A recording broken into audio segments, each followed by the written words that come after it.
So I'm going to be talking about Legend of Korra here, everything to do with the episode's fair game, so this is your spoiler alert.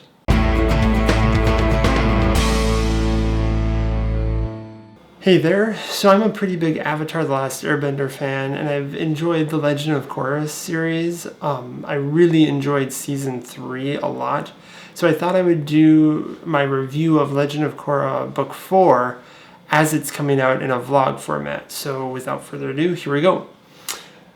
So the first episode is called After All These Years, and like the first thing that came to my mind when I was watching it was, wow, 3 years. They're doing this 3 years later. And that's a pretty gutsy move for a show to just like all of a sudden jump ahead 3 years. So that caught my attention right away, and I was really kind of skeptical as to how they would pull this off. One thing I really loved was the Airbenders introduction.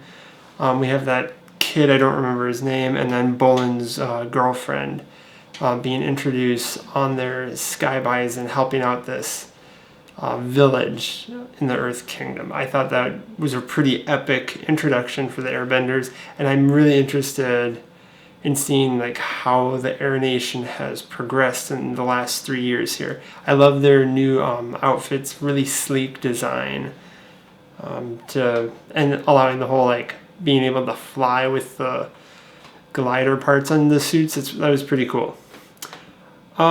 Just a little personal thing. Yes, Varric is back. That's kind of just a personal thing. I love that character so much. I'm so happy to see him. He didn't do a lot this episode, but I'm happy that he's back in the universe. Then we got our introduction of the villain, Kuvira, or at least I think she's going to be the villain. So far, she's been the most opposing force in this first episode. And I mean, I loved it, like when the train stopped for the first time and everyone kind of is jostled, but she just like goes with it and then just takes one step back and just recomposes herself. Very intimidating character design there. And I guess one of the biggest, thinking about it, complaints or criticisms I've had for this new series, given one episode in, is that it really feels like nobody's changed in 3 years. We had all these relationships and everyone is still just dating, just like they were 3 years ago. No one's broken up, no one's gotten married. I just felt like that was really unrealistic, especially for like Jinora and it's Kai. Kai's the kid. That you're like, what, 14 and you're in a stable relationship for 3 years? That's kind of pushing the envelope for believability. And I know, yeah, I believe in people shooting fire out of their hands, but not in two teenagers having a relationship for 3 years. Anyways. Another thing that really kind of led me to think that Kuvira might be the villain is just kind of how she set it up. Speculation, I think she was behind the, I guess I'll call them air bandits in the plane stealing the food from Kai and Opal. I think Kuvira was behind it just because like exactly what the one, I don't know if he was the mayor of that village, but the leader, old guy, said when he ended up signing the agreement is, did I ever have a choice?